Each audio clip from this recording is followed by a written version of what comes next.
Martin Smith. Bienvenue à vous sur l'antenne de Sud Radio, les débats de l'été, 10h, 13h, comme tous les jours jusqu'à vendredi, ça continue et on démarre maintenant avec tout d'abord cette information qui nous est parvenue hier soir.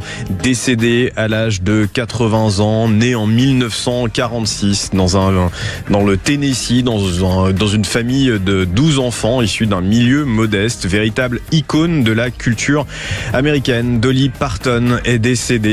Elle a notamment été très connue pour ce titre. Jolene, Jolene, Jolene, Jolene, I'm begging of you, please don't take my Je suis pas sûr qu'avec mes amis autour de la table, on soit vraiment familier de ce titre-là. Elle a aussi été réputée pour celui-ci. Donc là, c'était Jolene, Jolene, et là, c'était 9 to 5.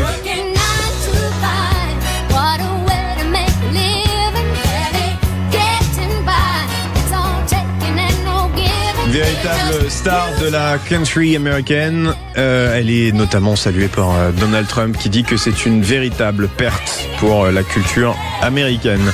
Me reste à saluer bien tous les gens qui sont avec moi autour de cette table. Je vais commencer par la régie pour une fois. Julien Delmas. Bonjour messieurs, bon, ça sent le mal, hein. Il n'y a toujours pas de femme. Hein. Pardon ? Il n'y a toujours pas de filles, hein. Ça sent vraiment le mal dans ce studio. Toujours pas, mais écoutez, ça va être comme ça jusqu'à vendredi malheureusement. À la réalisation, Manu au standard qui vous attend, 0826 300 300. Bonjour Manu. Vous faites bonjour de loin. Ah, et il fait bonjour de loin. Ouais, il est trop loin, il est occupé bien. en plus. Antoine Dizy, bonjour. Bonjour Anthony, bonjour à tous. À 10h30, nous aurons nos débatteurs qui vont nous rejoindre en plateau, notamment pour revenir sur les propos du patron du MEDEF, Patrick Martin, qui dit que nous sommes au bord d'une crise économique et qu'il faudra un véritable sursaut en 2027. On reviendra aussi sur la question de l'héritage. Faut-il davantage taxer nos successions ? C'est une question qui s'invite dans l'élection présidentielle. On parlera également à 11h45 d'un autre sujet, Antoine.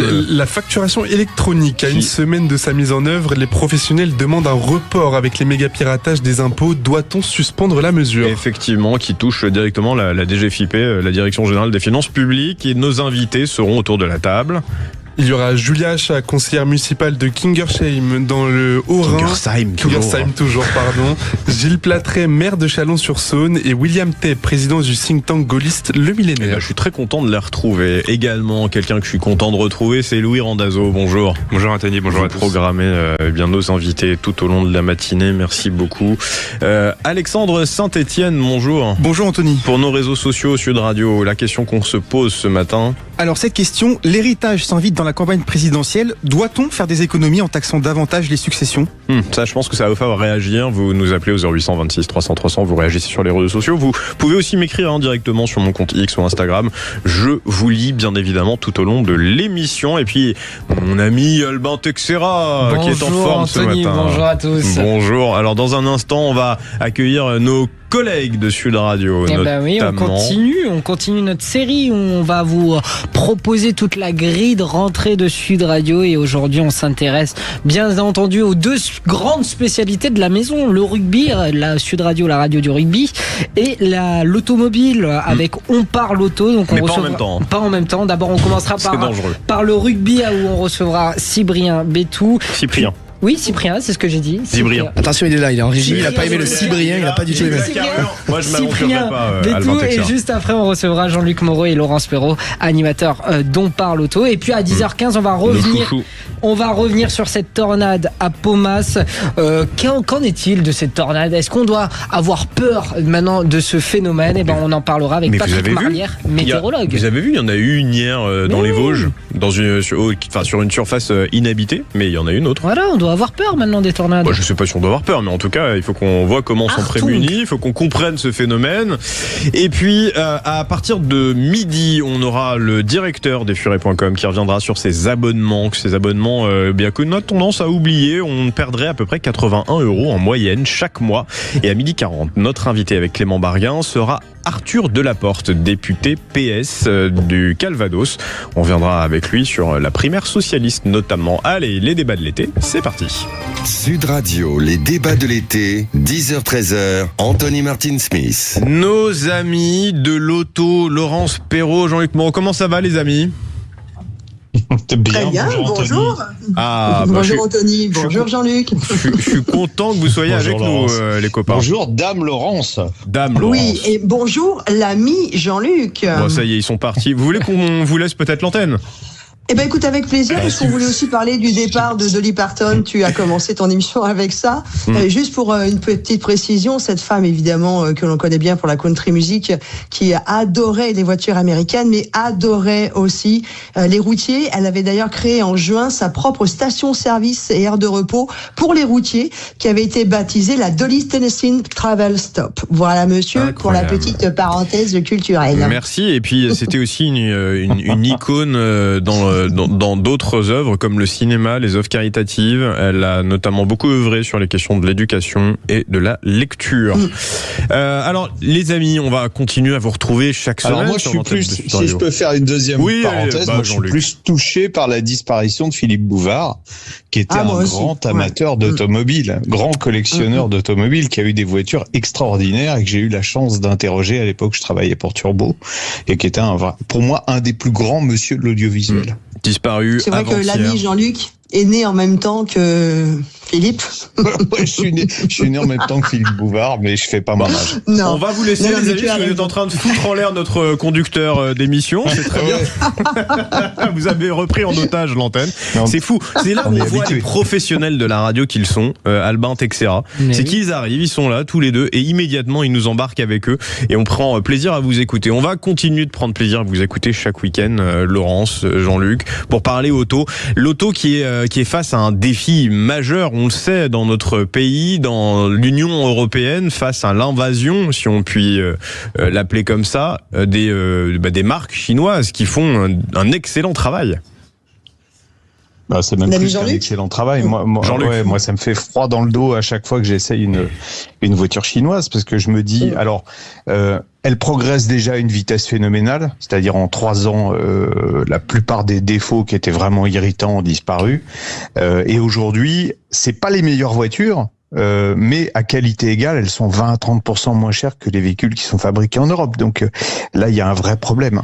Je suis d'autant plus d'accord avec l'ami Jean-Luc d'avoir essayé quelques voitures, beaucoup moins que Jean-Luc évidemment, mais d'avoir eu la chance de partir même en début d'été pour essayer des voitures sur les routes de la belle Normandie.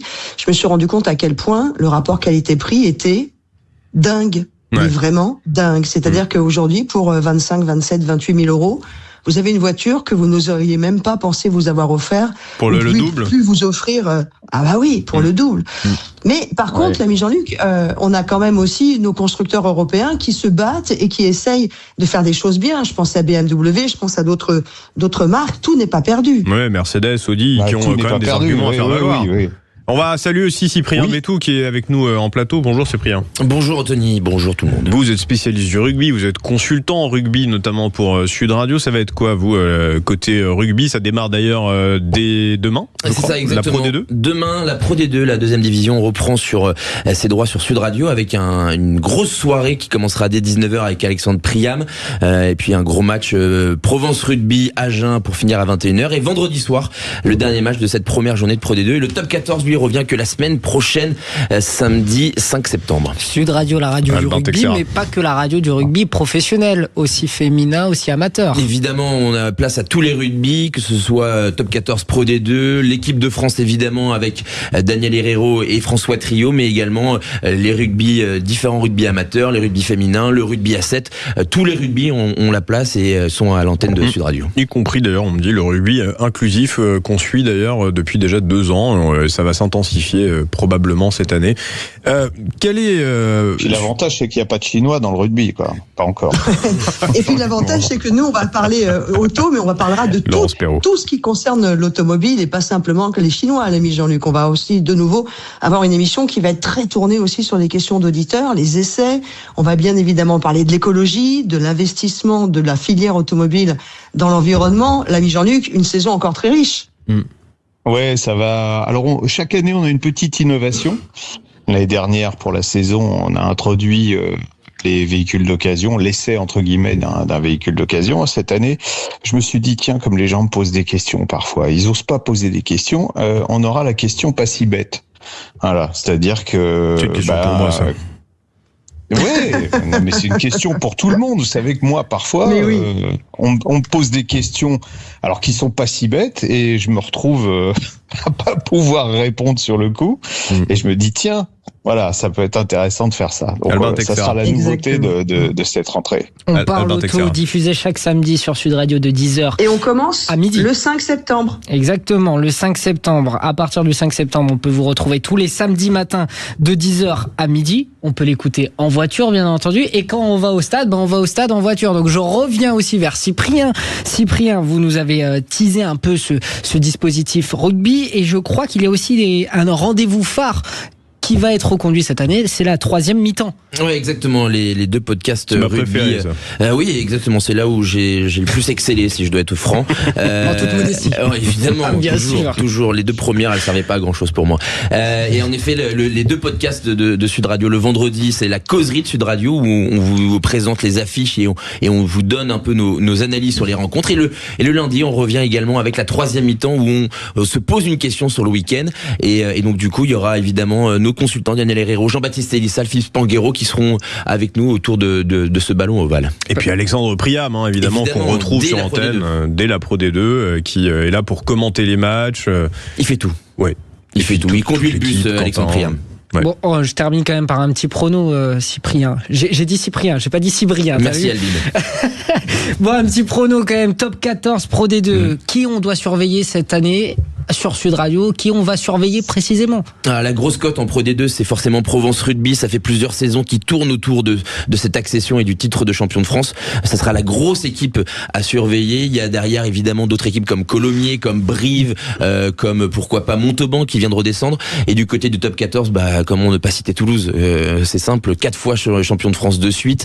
Derrière, il y a d'autres équipes qui vont vouloir aller chercher le bouclier. On pense évidemment à l'UBB avec son armada offensive qu'il va falloir surveiller sur les antennes de Sud Radio. C'est la première fois d'ailleurs que la LNR communique les chiffres de redistribution de la Ligue. Là, est-ce que vous pensez que cette transparence va permettre de développer davantage l'intérêt de certains sponsors? Je sais pas si ça va développer. En tout cas, c'est des choses que tout le monde savait dans le milieu du rugby. Maintenant, le grand public le sait aussi et comprend comment ça fonctionne, l'économie, l'écosystème autour du rugby. Ça, c'est une bonne chose. Je pense que Philippe Spanghero risque de se saisir de ces informations pour en faire une chronique prochainement. Mais c'est vrai que les sponsors continuent à arriver. Les têtes d'affiche dans le rugby sont de plus en plus nombreuses.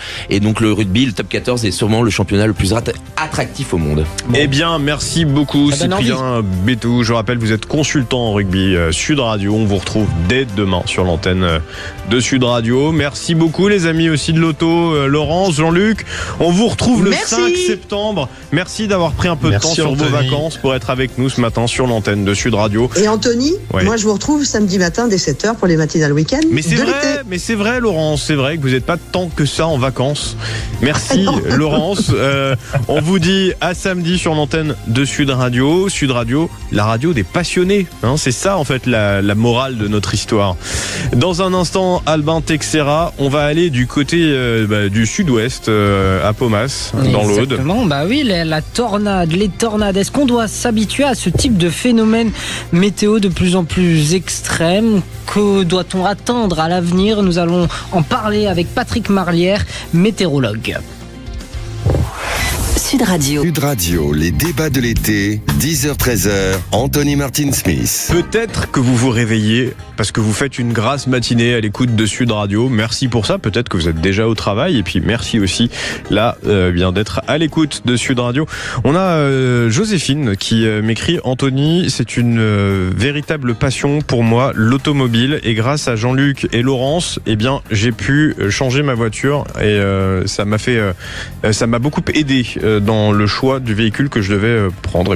Effectivement, Sud Radio, ça sert aussi à ça. Vous nous écrivez, vous continuez à nous appeler aussi au 0826 300 300. Il y a Manu qui vous attend au standard.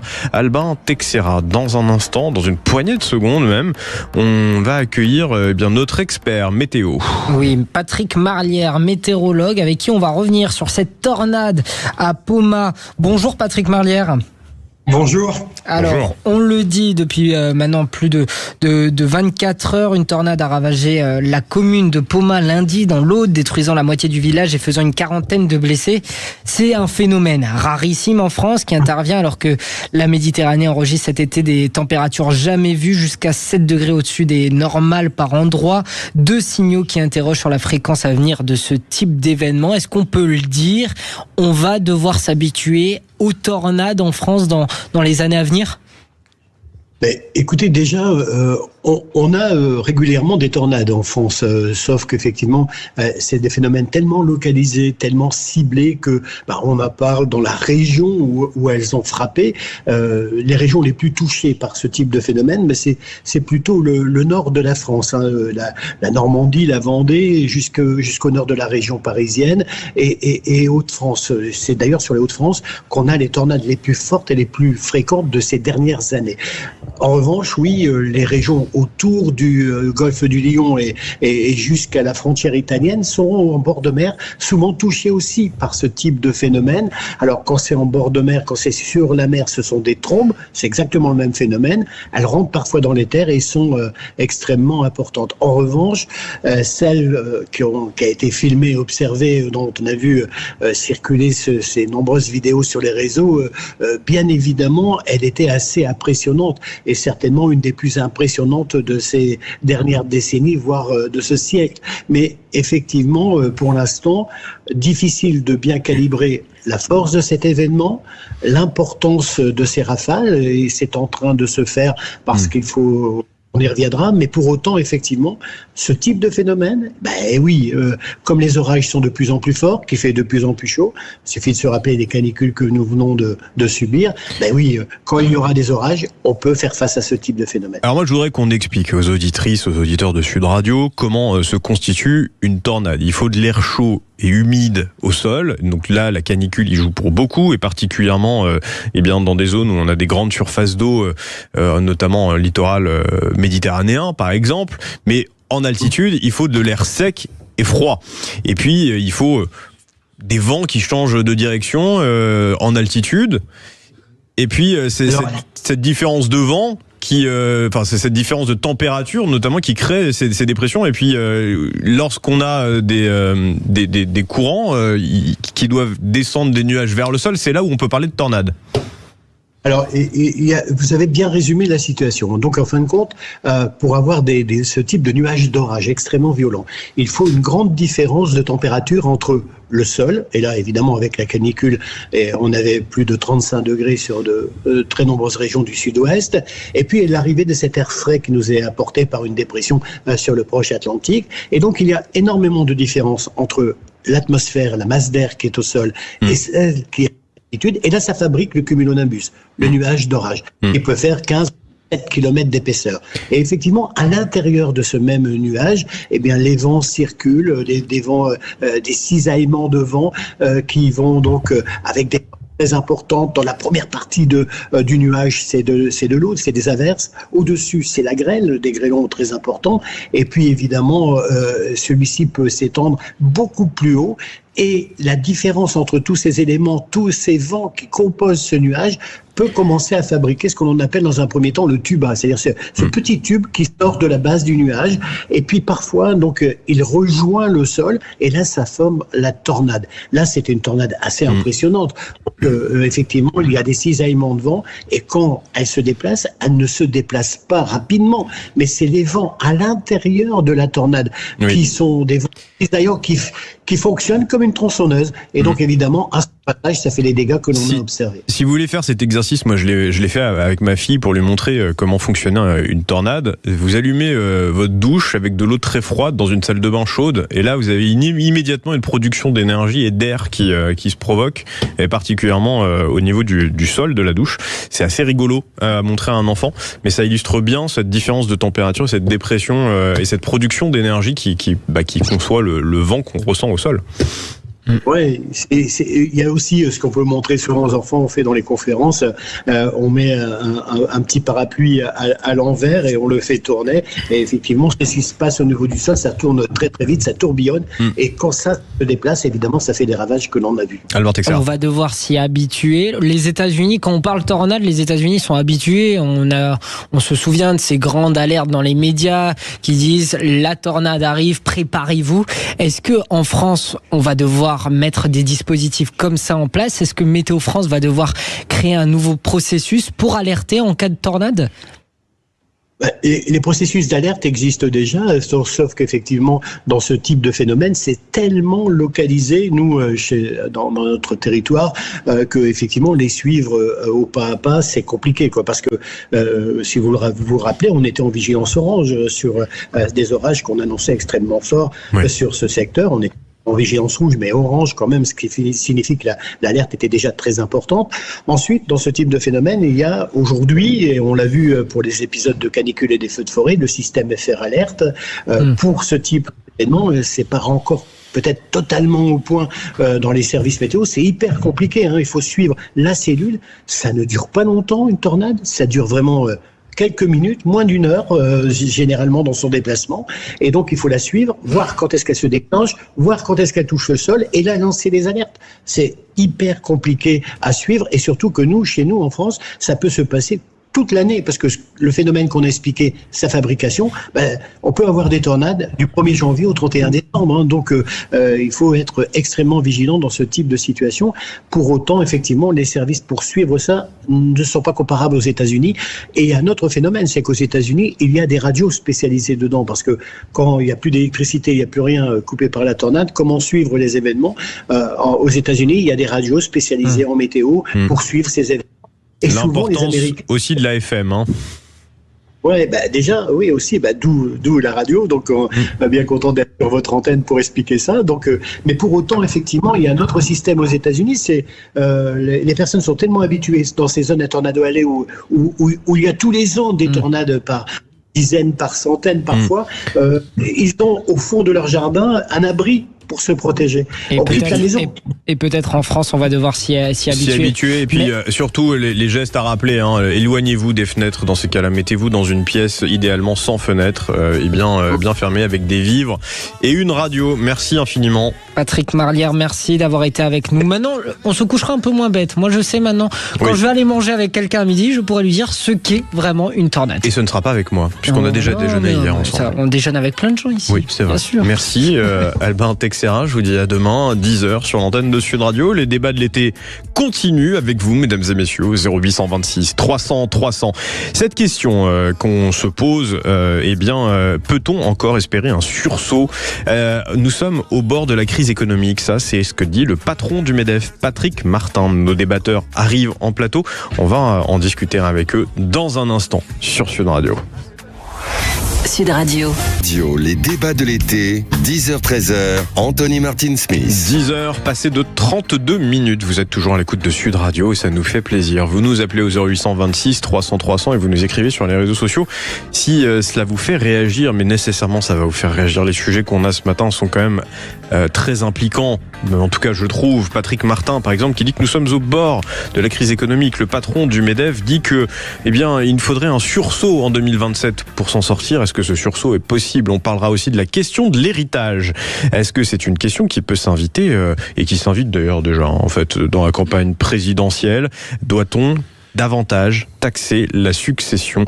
Et puis peut-être un sujet sur les factures électroniques, la facturation électronique qui démarre au 1er septembre 2026. Elle va concerner l'ensemble des professionnels, des entreprises, en tout cas des plus grosses, qui devront mettre en place une plateforme pour pouvoir réceptionner les factures des fournisseurs, mais aussi en émettre. Les plus petits, les indépendants et les petites et moyennes entreprises ne sont pas encore concernés par l'émission des factures électroniques, mais doivent s'équiper d'une plateforme pour les recevoir. Enfin, vous voyez, même moi, je trouve que c'est compliqué. On va en parler parce que les professionnels disent qu'avec ces piratages de la Direction Générale des Finances Publiques, il faudrait revoir cette mesure, en tout cas la reporter, parce que on n'est pas très sûr que nos données finalement seront en sécurité. Ils sont autour de la table et elle aussi. Julia Achat-Muskovic, bonjour. Bonjour. Vous êtes conseillère municipale de cette commune d'Alsace, Kingersheim. Vous êtes aussi engagée auprès de Xavier Bertrand, je crois. C'est vrai, tout à fait. De l'autre côté, Gilles Platré, vous êtes maire de Chalon-sur-Saône. Bonjour. Bonjour. Je suis très content de vous retrouver, les amis. Les vacances furent bonnes ? Oui, un peu reposante, un peu studieuse aussi, plein de sujets. Vous êtes un homme très studieux, j'essaie. C'est pour ça. Et puis un autre qui nous fait encore le plaisir d'être là, William Tay, bonjour. Bonjour. Vous êtes président, fondateur du think tank gaulliste, le Millénaire. Tout à fait. Vous avez vu, cette fois, je me suis pas trompé. Bon. Ça progresse avec le temps. On progresse en 3 semaines, il y a du progrès. Allez, cette question que je vous pose, moi, les amis, est-ce que il y a un sursaut possible, comme le pense Patrick Martin, si cette question s'invite suffisamment tôt dans notre campagne présidentielle, parce que lui dit que nous sommes au bord de la crise économique. Je ne sais pas de quoi il parle exactement quand il parle de crise économique, Gilles Platré. Écoutez, le patron du MEDEF. D'abord, c'est pas faire offense au président du MEDEF de dire qu'il a un discours qui cherche à faire de l'influence. C'est d'ailleurs... Donc il est alarmiste. Il est volontairement alarmiste. Alors je pense qu'il n'a pas complètement tort de l'être, mais il est volontairement alarmiste parce qu'il voit se dessiner la perspective et l'horizon des discussions budgétaires qui sont pour le moment sujettes à caution parce que vous connaissez comme moi la configuration de l'Assemblée nationale et la difficulté qu'il y a eu à voter un budget l'année dernière.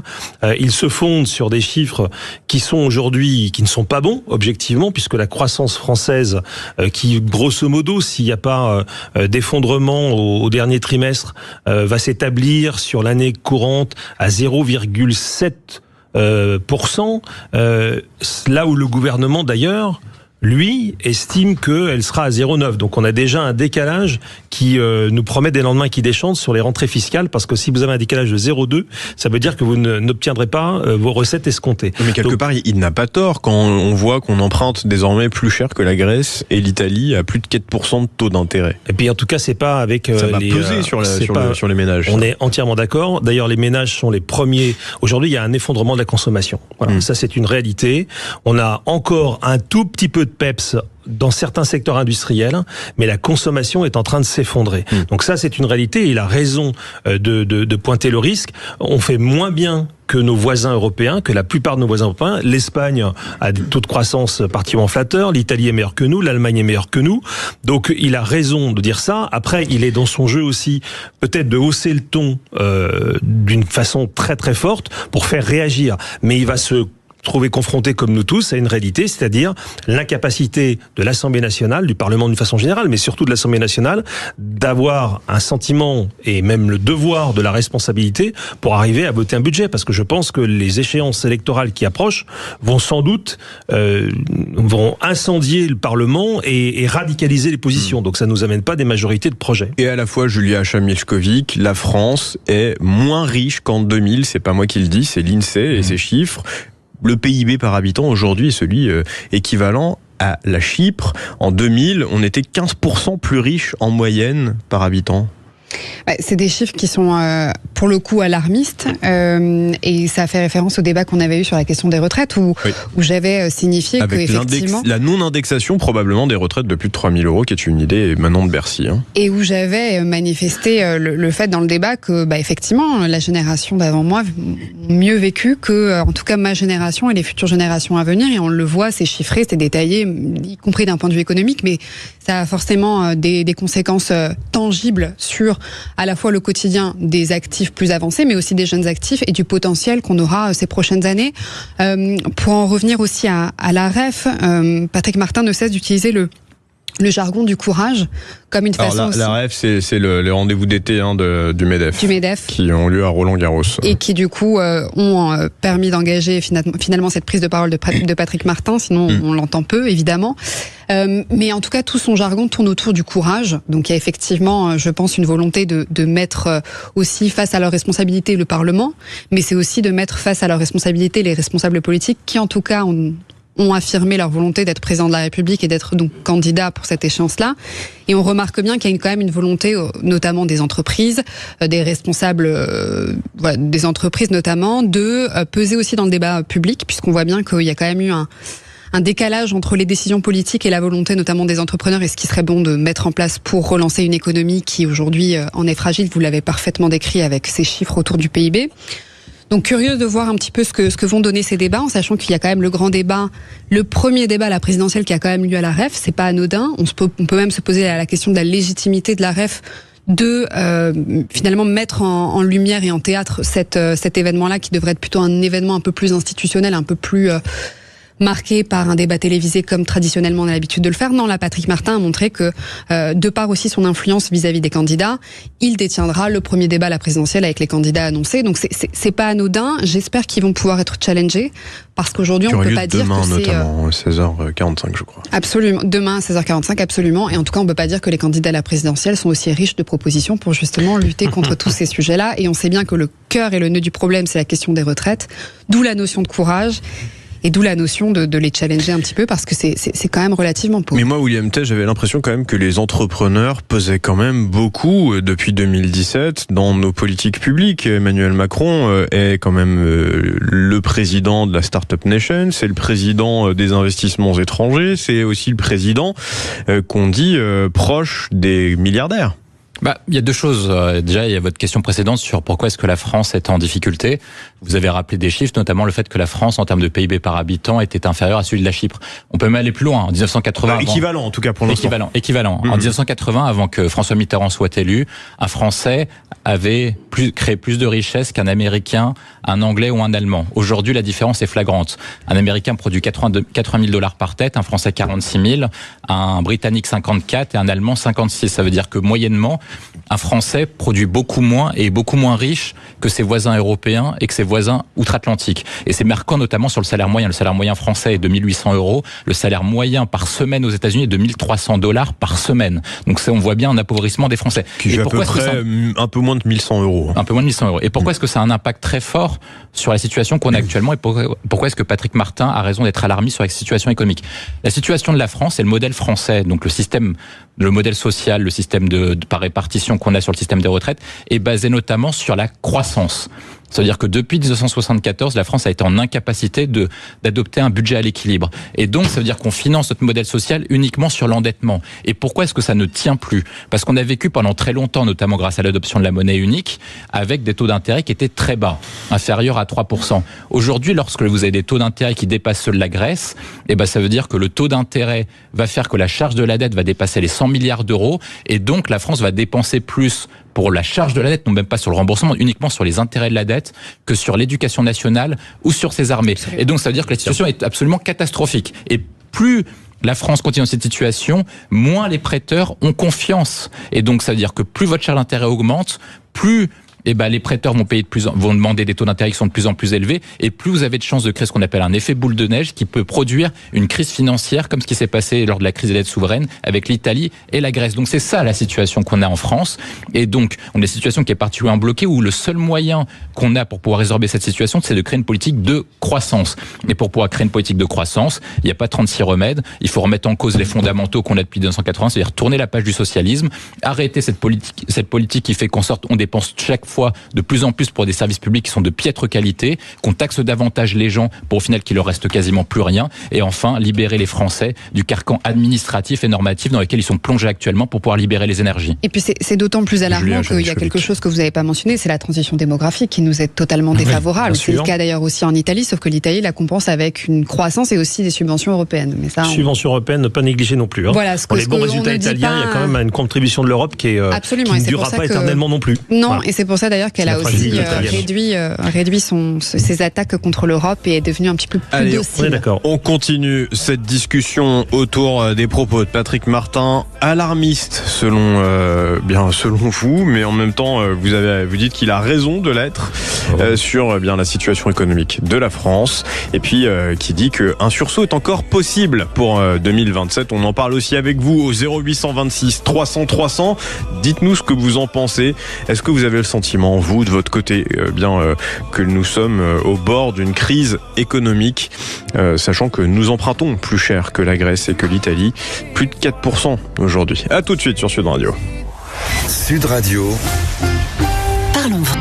Sud Radio, les débats de l'été, 10h-13h, Anthony Martin-Smith. De retour sur l'antenne de Sud Radio, toujours avec mes débatteurs en plateau, Julia Chamilchkovic, Gilles Plattret, également William Tay.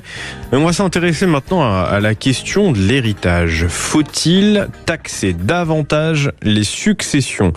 Eh bien, c'est une question qui revient assez souvent, notamment en période de campagne présidentielle, mais là, curieusement, elle revient assez tôt. On n'est même pas fin août qu'elle est déjà mise sur la table, notamment avec Raphaël Glucksmann, qui dit pouvoir récupérer plus de 15 milliards d'euros en taxant les méga successions. Si ça vous fait réagir, évidemment, vous nous appelez au 0826 300 300. Julia Chamilchkovic, il faut taxer davantage la succession. Est-ce que c'est pas l'impôt le plus injuste, comme pourrait dire attendez, mince, j'ai perdu qui l'avait dit. C'était affiché il y a 2 secondes. Bon, je vais retrouver, c'est pas grave. Le temps de retrouver. Moi, je vais plutôt m'indigner, vous avez cité Glucksmann, moi je vais plutôt m'indigner de la prise de parole de Mathilde Panot qui disait que il faudrait tout prendre à partir de 12 millions d'héritage. Je trouve que c'est tellement simpliste et c'est à l'image un petit peu des propositions de l'extrême gauche, notamment sur à peu près tous les sujets qui tournent autour de récupérer de l'argent quelque part. Moi, j'aimerais être plus nuancée. Taxer l'héritage gratuitement de façon simpliste, non.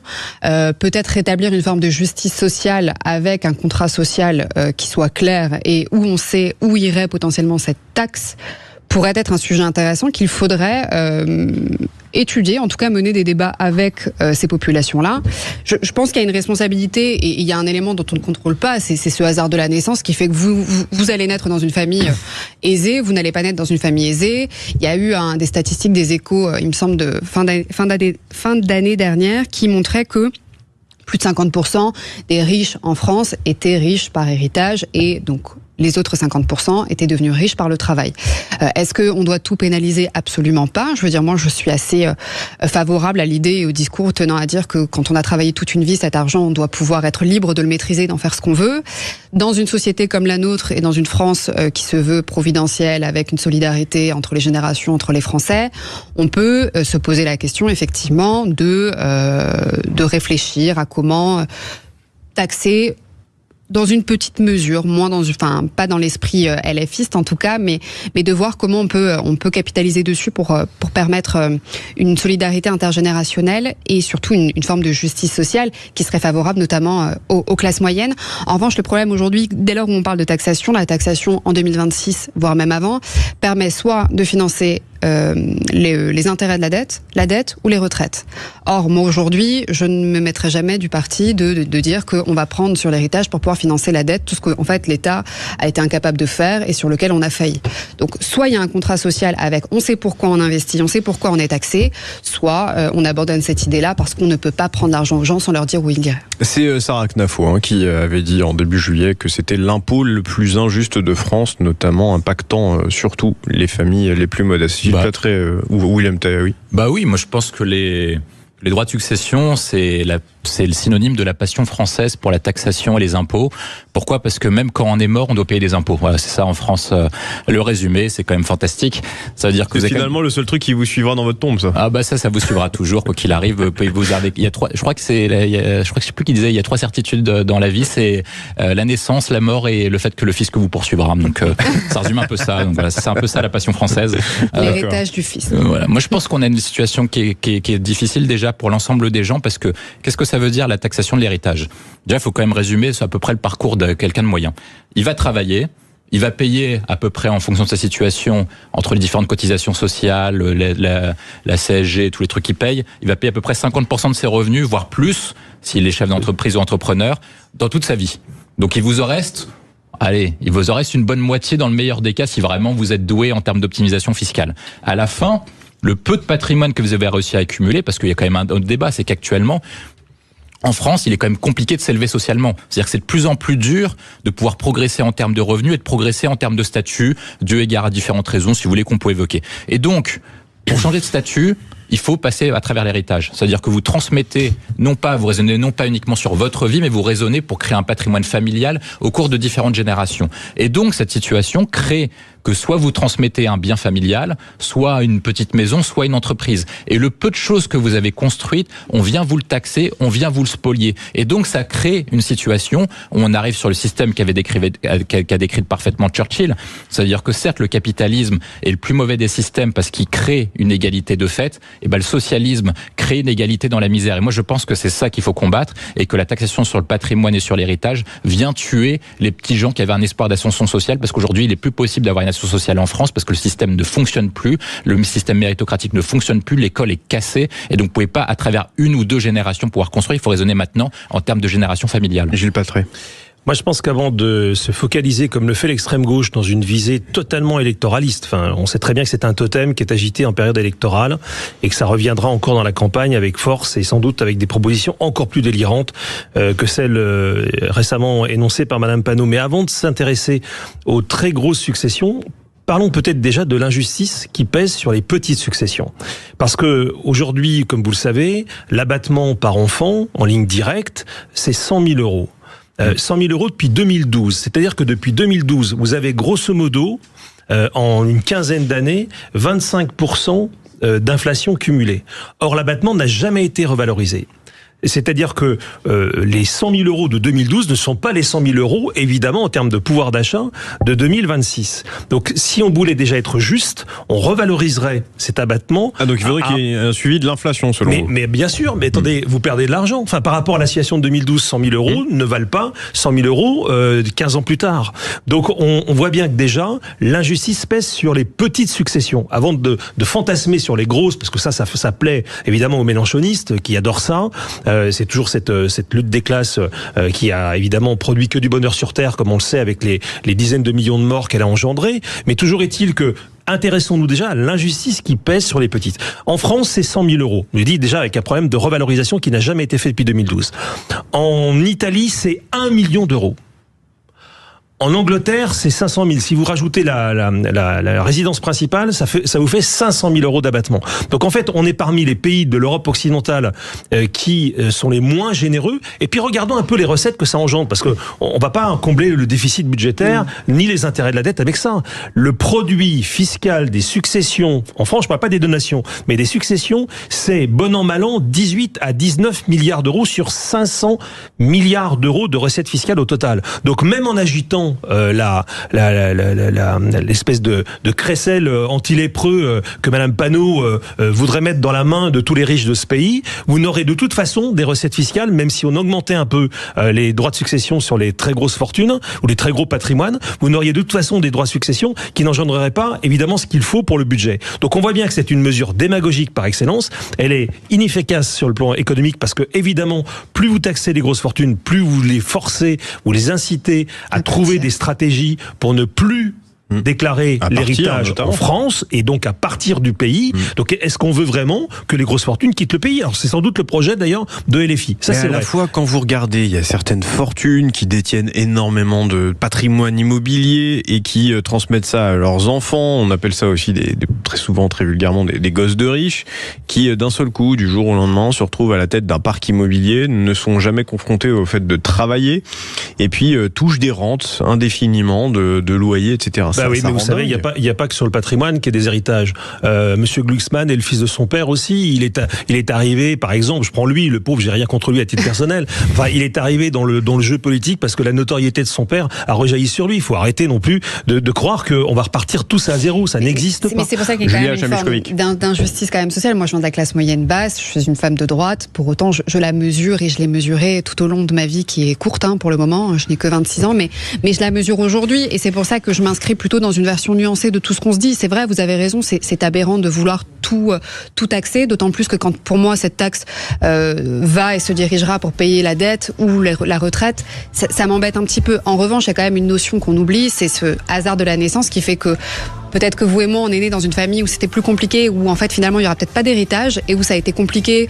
de se battre pour atteindre un certain niveau de vie et justement bénéficier de la méritocratie. Moi, j'en ai bénéficié, donc elle existe encore. Elle est petite, elle est inconnue, mais elle existe encore cette méritocratie à la française. On va faire un point sur les informations, sur les pronostics de Jean-Paul Delperrier et on revient dans un instant sur Martin Smith. Et ils sont toujours là autour de la table. Gilles Platré, maire de Chalon-sur-Saône, William Tay, président et fondateur du think tank gaulliste. C'est important de le préciser, il aime bien le millénaire. Nous avons aussi Julia Acha-Milchkovic qui est conseillère municipale dans cette commune de Kingersheim en Alsace. On va revenir sur cette question de l'héritage. Faut-il davantage taxer la succession? Je crois que vous vouliez qu'on parle de méritocratie d'ailleurs, William Tay. Dans un instant, on va aborder cette question-là. À 11h15, on va faire un petit exercice qui m'a été suggéré de façon très implicite par Gilles Platré. Moi, président. Pas vrai du tout. Si. Mais c'est bien, j'accepte. Mais c'est vous qui m'avez inspiré cela. Ah mais très bien, c'est différent. C'est l'inspiration. C'est une belle inspiration. Moi, président, si vous étiez président, vous, William, Julia, Gilles, de quoi, qu'est-ce que vous mettriez sur la table pour que la France se redresse? Vous aussi, mes chers auditrices, auditeurs, appelez-nous 0826 300 300. Venez jouer avec nous à partir de 11h15 sur Sud Radio. Si vous étiez président ou présidente de la République, par quoi commenceriez-vous? On va aller du côté de l'histoire. Vous ne pourrez plus dire qu'on ne vous l'avait pas dit. Antoine Dizy, aujourd'hui, on va encore écouter un discours il y a quelques années en arrière qui a une résonance particulière avec aujourd'hui. Exactement. Aujourd'hui, nous sommes en 2003. Le monde retient son souffle et les États-Unis se préparent à entrer en guerre contre l'Irak. Mais à l'ONU, une voix française s'élève pour dire non, celle du ministre des Affaires étrangères de l'époque, Dominique de Villepin. La lourde responsabilité et l'immense honneur qui sont les nôtres doivent nous conduire à donner la priorité au désarmement dans la paix. Et c'est un vieux pays, la France d'un vieux continent comme le mien, l'Europe, qui vous le dit aujourd'hui, qui a connu les guerres, l'occupation, la barbarie, un pays qui n'oublie pas et qui sait tout ce qu'il doit aux combattants de la liberté venus d'Amérique et d'ailleurs, et qui pourtant n'a cessé de se tenir debout face à l'histoire et devant les hommes. Fidèle à ses valeurs, il veut agir résolument avec tous les membres de la communauté internationale. Il croit en notre capacité à construire ensemble un monde meilleur. Plus de 20 ans après, difficile de ne pas entendre dans ces mots un écho à notre époque. De l'Ukraine à Gaza, les guerres continuent de faire des milliers de victimes et les tensions entre les pays restent fortes. En 2003, Dominique de Villepin appelait à ne pas choisir trop vite la guerre et à laisser une chance au dialogue. Un message qui pourrait presque être prononcé aujourd'hui, alors que la paix semble parfois de plus en plus difficile à atteindre. Face à des conflits qui paraissent sans fin, la diplomatie peut-elle encore faire taire les armes ? Vaste question. Merci Antoine Dizy. On va maintenant faire un point du côté des réseaux sociaux avec Alexandre Saint-Etienne qui s'installe et qui va nous dire vos réactions sur le compte Facebook, le X, Instagram et la page du live YouTube Sud Radio. Alexandre. Et la question qui vous a notamment beaucoup intéressé, c'est celle-ci. Pensez-vous que nous sommes au bord d'une crise économique, comme le souligne Patrick Martin, patron du MEDEF, mais qu'un sursaut est encore possible? Eh bien, selon vous, à 82% oui, avec par exemple Pierre-Jean qui nous dit le sursaut éventuel pour contrer leur folie sera vite...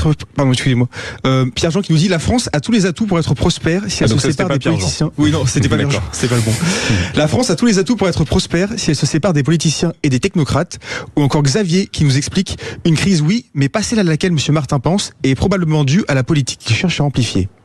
Bon, merci beaucoup Alexandre Saint-Etienne.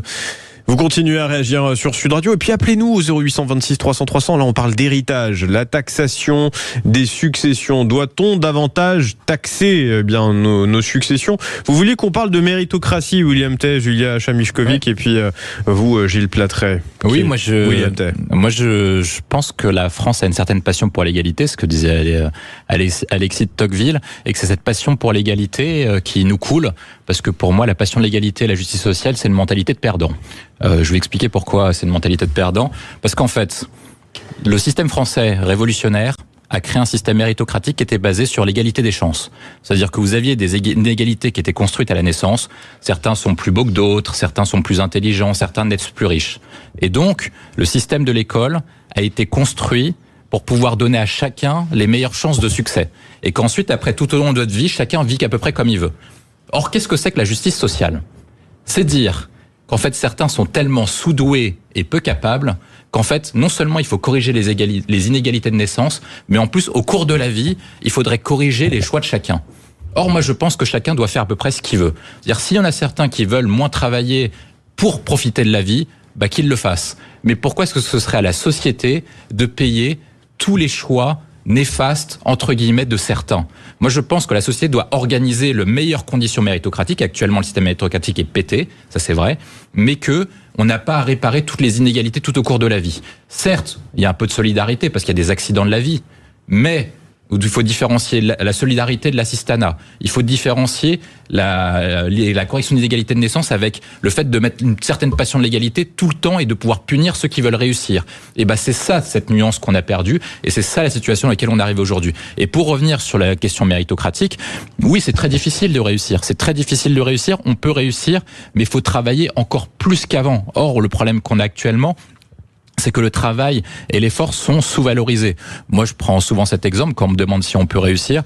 Moi, quand j'étais étudiant, je passais sur LCI et en même temps, je travaillais. Et c'est-à-dire que le samedi, je passais sur LCI et le lendemain, je travaillais comme caissier, donc je nettoyais les chiottes. Donc, comme quoi, c'est possible de réussir dans la vie. Mais pour ça, il faut accepter... Parce que passer sur LCI, c'est réussir. Non, mais moi, je pense qu'en tout cas, on peut progresser dans la société, mais en se disant que les 35 heures, c'est pas bon, qu'il faut également avoir une mentalité pour se dire qu'on est prêt à faire des sacrifices pour et avoir des objectifs. Or, aujourd'hui, la réussite, avoir des objectifs et pouvoir être un peu plus riche dans la vie, ou en tout cas viser certaines choses, sont dévalorisées, et je pense notamment par cette passion pour l'égalité et cette passion pour la justice sociale qui nous pénalise. Anthony, je voudrais réagir parce que c'est passionnant et disruptif en même temps, parce que on met un peu de débat. Non, mais c'est bien justement. Mais je réagis tout de même à ce que dit William, parce que il a très bien dit qu'en réalité le modèle méritocratique était basé sur une seule chose, le travail. C'est-à-dire qu'on doit, par le système éducatif, donner les mêmes chances à tous les élèves, à tous les enfants dans le début de leur existence. Mais ensuite, ça dépend essentiellement de l'individu. Et il ne peut s'accomplir, il ne peut grimper un à un les barreaux de l'échelle sociale que si il s'adonne au travail. Et ma vraie question, et c'est plutôt une question que je pose sur la table de notre débat, c'est aujourd'hui, la valeur travail est-elle encore une valeur tenue en estime par la plupart des gens? Est-ce qu'on n'a pas réussi à la casser petit à petit, d'abord par les 35 heures, parce que ça a vraiment été une rupture, pas simplement politicienne, ça a été pas simplement économique, ça a été une rupture presque ontologique. Deuxièmement, le Covid n'a pas forcément arrangé les choses non plus par l'arrêt total de l'économie. Et demain, les défis que pose l'IA sur nos métiers actuels, là aussi, rajoutent aux questions que nous pouvons avoir. Moi, je ne sais pas comment une méritocratie peut encore exister dans un pays quand la valeur travail est à ce point dévaluée. Et je m'inquiète de cela parce que je vois notamment alors je mets pas tout le monde dans le même sac, mais parfois des gens arrivés sur le marché du travail ou y arriver en traînant les pieds et qui n'ont pas forcément le sentiment de devoir se donner à fond dans le métier qui pourrait être le On même. avait hier un auditeur, Fred de Arcachon, d'ailleurs que j'embrasse s'il nous écoute, qui justement lui disait qu'il fallait revenir sur ces 35 heures parce que avec 35 heures, qu'est-ce que vous voulez faire dans un pays qui aujourd'hui a du mal à être productif? Julia Chamilchkovic. Moi, je vais revenir sur un peu vos propos à tous les deux. La première chose, c'est que vous avez raison, la méritocratie, la base fondamentale de la méritocratie, c'est le travail, mais sans outils mis à disposition, et c'est peut-être là où on est en désaccord sur la définition du mot de justice sociale. Moi, j'ai plutôt la vision un peu churchillienne, visant à dire que l'État doit en tout cas apporter les bases fondamentales pour que chacun puisse vivre décemment. Ça ne veut pas dire de l'assistanat. Dans mon concept de justice sociale et tel que je l'ai évoqué, dans le fait que s'il devait y avoir une taxe, moi j'aimerais que ceux qui sont taxés savent particulièrement où ça va. Est-ce que c'est dans la création d'une bourse spécifique pour les jeunes talents qui sont issus des classes populaires? Oui, parce que il y a un élément, et vous l'avez évoqué, c'est cette inégalité liée au hasard de la naissance. Voilà, moi je suis née dans une famille plutôt plus que modeste, je ne vais pas faire la guerre aux bourgeois. Je ne les apprécie pas tant parce que vous parlez de valeur travail. Moi, je viens d'un territoire qui est puissant parce qu'il a été un territoire de travail. L'Alsace et particulièrement le Haut-Rhin. On a eu beaucoup d'industries qui ont permis de faire vivre ce territoire et beaucoup d'industries qui ont permis de vivre grâce à l'immigration. Moi, je viens d'une famille d'immigrés, italienne, espagnole et serbe. Nous, notre salut et notre clé d'intégration a été le travail. Donc c'est surtout un sujet d'éducation. Enfin, toute ma vie, moi, mon grand-père, mon père, ma mère m'ont dit il faut que tu travailles, c'est comme ça que tu briseras des plafonds de verre. Quand j'étais en cours d'économie et que mon prof d'éco m'a parlé de ce plafond de verre, de cette méritocratie, de cette inégalité des chances, ça a tout de suite résonné parce que je venais d'une éducation qui prônait ça. Quand vous venez d'une famille où vous avez tout eu, pourquoi vous allez essayer de vous battre pour essayer d'améliorer votre quotidien? Donc là aussi, on peut le mettre dans le débat, c'est cette vision du travail. Vous êtes aussi une femme. Moi, de toute façon, je savais aussi que ma liberté dépendait de mon indépendance financière. Je ne voulais dépendre d'aucun homme, de personne, ni d'un père, ni d'un parent, ni d'un homme, parce que c'est pour moi, c'est le meilleur moyen d'être dans une relation coercitive, dans lequel on ne s'en sort jamais, dans lequel on est une victime et une proie potentielle. Donc cette méritocratie existe encore et on tape beaucoup sur Macron, mais moi, si je suis là aujourd'hui, c'est grâce à Macron, c'est grâce à l'alternance qui m'a payé mes études, donc le financement de l'école, et qui m'a permis, au travers de l'alternance, et par mon travail surtout, et ma pugnacité, ma résilience sans être prétentieuse. C'est pas Macron qui a inventé l'alternance. Non, mais il l'a renforcé. Il l'a facilité, notamment avec la prime de 6 à 8 000 euros pendant la période Covid. On va pas se leurrer, c'est pour ça que les entreprises ont recruté massivement des alternants. Sinon, il n'y avait pas cette culture. Moi, le premier. Il n'y avait pas cette culture de l'alternance. Donc moi, je lui dois ça. Et si je suis là aujourd'hui, c'est grâce à lui. Il y avait cette culture de l'alternance. Par contre, c'est sûr qu'on a eu une explosion des cas. On avait plus d'un million d'alternances. Une des bonnes choses, incontestablement. Je pense qu'il faut le rappeler. Mais il y en a eu tellement de mauvaises qu'il faut rappeler les quelques bonnes. Mais oui, c'est important. Mais moi, je pense qu'il y a deux choses qui posent problème en France. Le premier, c'est le problème qui est culturel. Ça veut dire qu'au-delà des mesures économiques et sociales qui sont adoptées, il y a une culture en France où globalement, chez les jeunes, chez les moins jeunes, le travail n'est pas récompensé socialement. Alors qu'avant, lorsque vous aviez une haute situation, vous étiez valorisé socialement. Aujourd'hui, c'est plus le cas. Il y a un peu une société un peu du temps libre où globalement, ceux qui sont valorisés, ceux qui sont travaillés à faire des vidéos ou être influenceurs. Aujourd'hui, c'est ça qui est le plus bankable, entre guillemets, dans la société. Et donc, moi, je pense que pour pouvoir changer cette situation, oui, William. Oui, pour changer cette situation, pardon. Il faut adopter un changement qui est culturel. Or, pour adopter un changement culturel, c'est pas en adoptant une ou deux mesures. C'est qu'il faut tout changer, tout révolutionner pour envoyer un signal qui est très clair. C'est que si vous voulez réussir, si vous voulez travailler, on va vous permettre de le faire. En déverrouillant les 35 heures, en déverrouillant la fiscalité, en déverrouillant les normes, etc., qui permettront de pouvoir dire, en France, vous êtes le pays où vous pouvez réussir. Un peu comme ce qui se passe aux États-Unis. Après, autre point, et moi je pense que c'est ça qui pose problème aussi, c'est qu'on a basé tout notre modèle méritocratique sur l'école et sur l'enseignement supérieur et sur le fait d'avoir des diplômes. Or, aujourd'hui, ce monde n'est pas adapté au XXIe siècle. C'est-à-dire que quand vous regardez les qualités que vous aviez besoin pour réussir avant et après, c'est une situation qui est complètement paradoxale. Moi, je pense que avec l'IA, avec le développement de l'entrepreneuriat, ceux qui vont réussir, ceux qui vont se développer, c'est ceux qui ont des qualités humaines et sociales et que c'est plus uniquement l'apprentissage du par cœur qui vous permet de réussir dans la société. Allez, on revient dans un instant avec nos débatteurs en plateau, Gilles Platré, William T, Julia Chamilskovic, et on va jouer à ce petit jeu, moi président. Si demain vous étiez présidente, Julia, si vous étiez président, Gilles et William, quelles seraient vos premières propositions pour redresser notre pays, ce sursaut que appelle de ses voeux Patrick Martin en 2027. Vous aussi venez jouer avec nous, chères auditrices, chers auditeurs, chers amis de Sud Radio, 0826 300 300. Il y a Manu qui vous attend au standard. À tout de suite.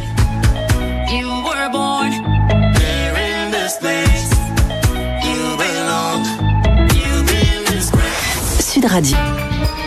Sud Radio, les débats de l'été, 10h-13h, Anthony Martin Smith. Parce que on va inaugurer quelque chose de nouveau, mais qui m'a été inspiré par Gilles Platré tout à l'heure, qui est moi président. Quelles seraient les suggestions de nos débatteuses et débatteurs autour de cette table si demain vous étiez à la tête du pays, Gilles Platré, William Tay et Julia Chamilskovic? Venez jouer au 0826 300 300. Vous avez une idée là forte à faire passer. Si demain vous aviez la possibilité de gouverner ce pays, par quoi vous commenceriez pour amener ce sursaut qui qui sont des vœux de Patrick Martin, patron du MEDEF, qui dit que lui, on est au bord d'une crise économique, mais qui pense qu'un sursaut est possible en 2027. Je commence avec vous, Julia Acham-Miscovic. Moi, présidente de la République, demain, qu'est-ce que vous feriez pour redresser notre pays qui est au bord de la crise, ou quelles sont les mesures importantes que vous voudriez porter ? Moi, présidente, je mettrai un coup de pied dans la fourmilière de cette administration française. Je ferai en sorte qu'on ait du courage dans les prises de décision, notamment sur la question des retraites, qui est notre principal mot en France. J'appellerai à la solidarité intergénérationnelle et j'imposerai des mesures qui semblent justes, en tout cas qui me semblent justes, notamment sur si je prends juste un exemple, la désindexation. Que là, c'est pas concret encore.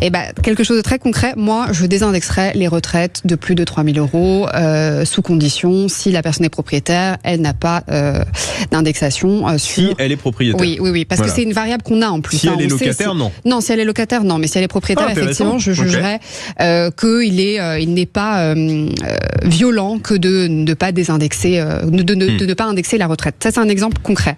Ensuite de ça, j'établirai une vision, c'est-à-dire sur la question des retraites, qui est notre principal mot. J'aurai une stratégie en 3 temps, court terme, moyen terme, long terme, parce qu'on n'adresse pas la retraite de la même façon pour un Français qui rentre sur le marché du travail que pour un Français qui sort dans les 5 prochaines années du travail. Donc c'est aussi instaurer une capitalisation, mais progressive, parce que dire qu'on va l'instaurer tout de suite pour tout le monde, ça n'a pas de sens. C'est évidemment pas soutenable. Donc voilà, j'aurai une capitalisation immédiate pour tous ceux qui rentreront sur le marché du travail cette année, et puis progressive pour ceux qui ont encore 20 ans à travailler, et évidemment compter sur le système et sur d'autres stratégies. Je ferai en sorte de réindustrialiser notre pays, d'être plus souverain, de relancer la consommation. C'est carrément un programme. Ouais, pardon. Et puis surtout, non mais si je clôture, alors je peux pas aller partout, mais un des sujets qui pour moi compte beaucoup, je ferai en sorte que toutes les femmes aient une formation, qu'elle soit universitaire ou non, pour leur permettre d'avoir un bagage qui, quoi qu'il arrive, leur garantirait leur indépendance financière. Je m'assurerai de ça. Je m'assurerai aussi que les maisons des femmes soient suffisamment solides, un petit peu comme l'ASE, qui est aussi un sujet qui est éminemment important et qu'on traite très mal aujourd'hui en France. L'aide sociale à l'enfance. Je ferai en sorte que ce soit solide, parce que les enfants et les femmes sont l'avenir de notre pays. Et je ferai en sorte que les femmes, qu'importe leur situation... Mais vous voudriez un ministère pour les femmes, vous ? Alors moi, j'aimerais revenir à l'époque de Giscard, pour plein de raisons, mais notamment pour un ministère sur la condition de la femme, parce qu'on voit que ça n'a pas évolué.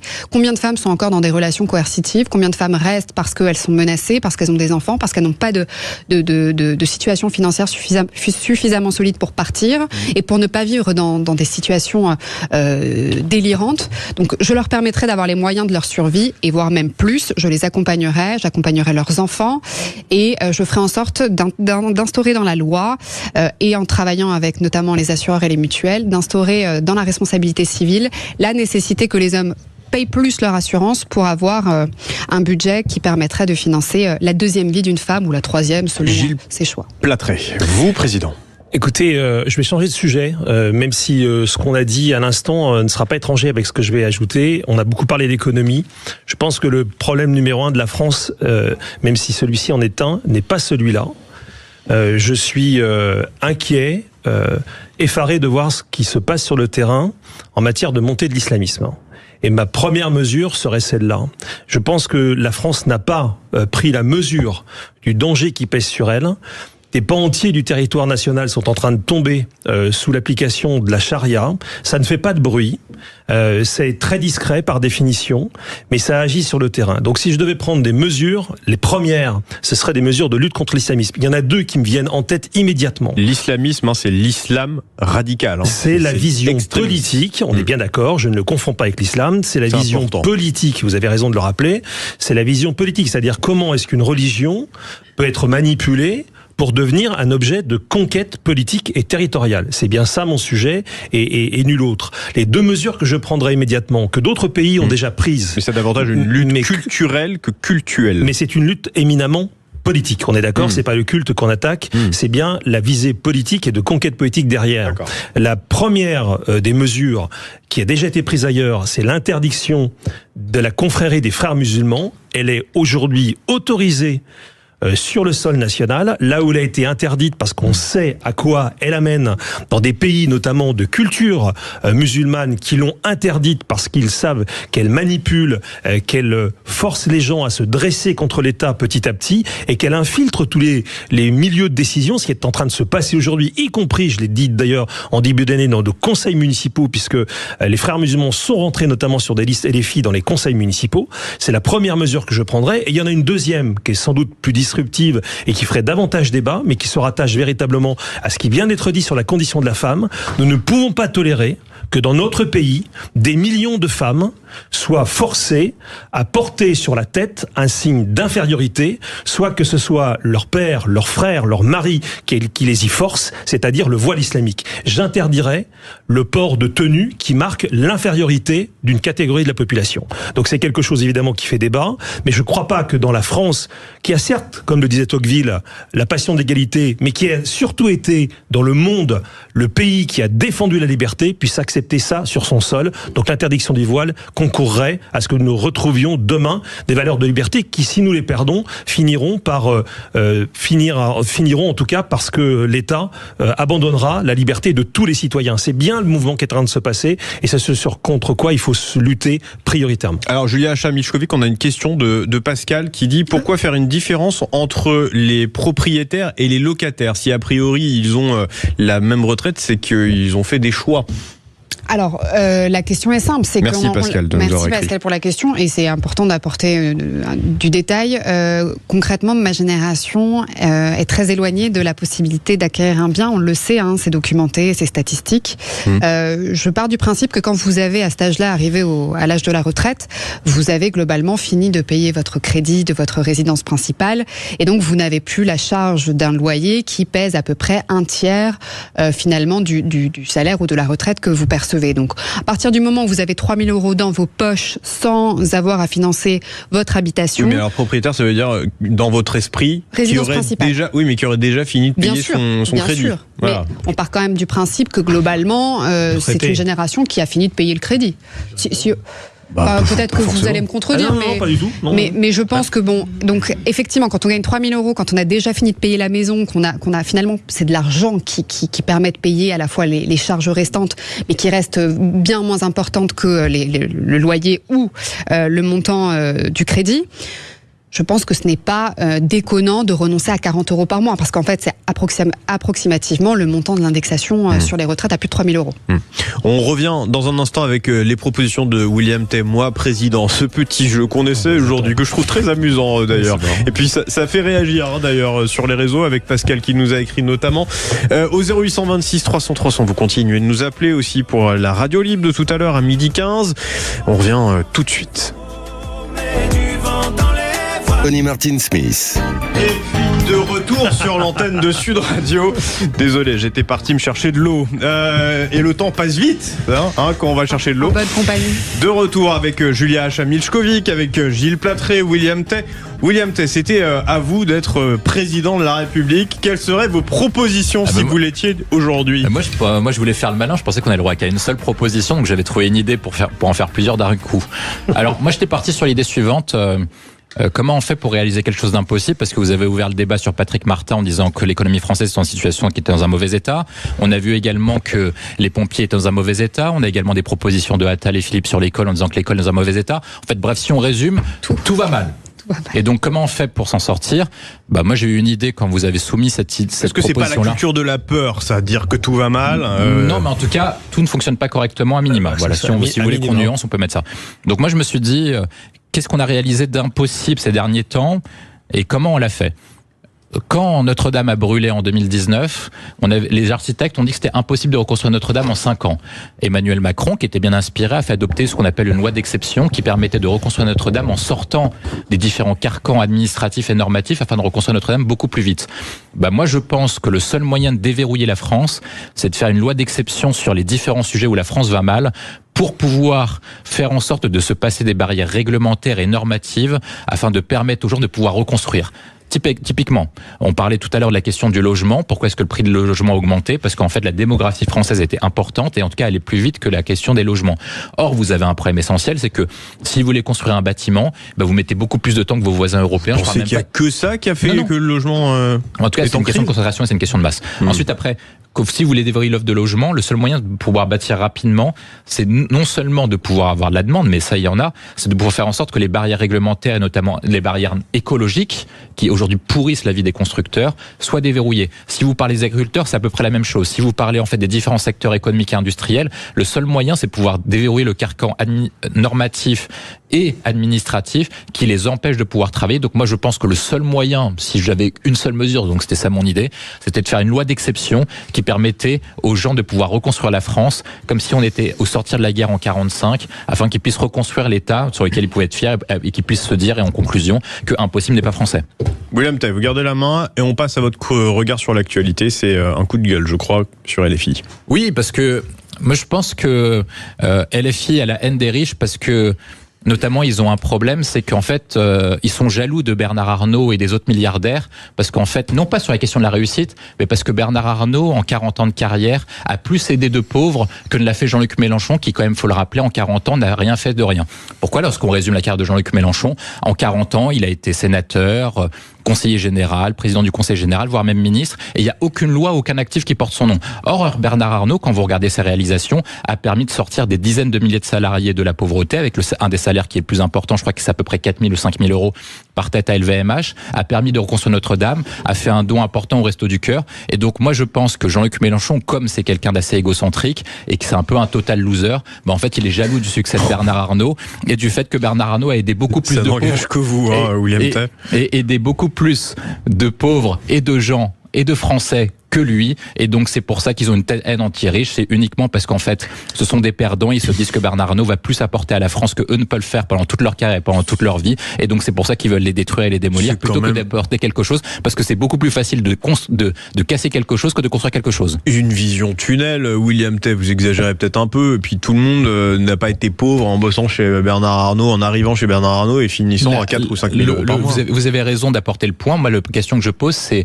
normalement la politique, en tout cas en France, avec un État centralisateur et qui dépense beaucoup en dépenses publiques, c'est que vous pouvez aider beaucoup de gens.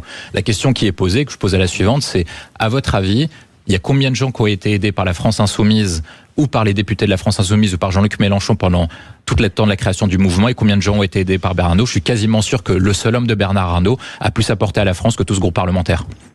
Oui, il n'y a pas que Bernard Arnault, c'est quand même un travail de groupe. Mais je comprends ce que vous dites. C'est mon point de vue. Oui, non, mais je comprends ce que vous dites. J'essaie juste d'apporter un peu de contradiction, puisqu'on n'a pas de député LFI qui peut venir vous contredire sur ce plateau, et c'est important quand même qu'on ait des échanges équilibrés. Gilles Platré.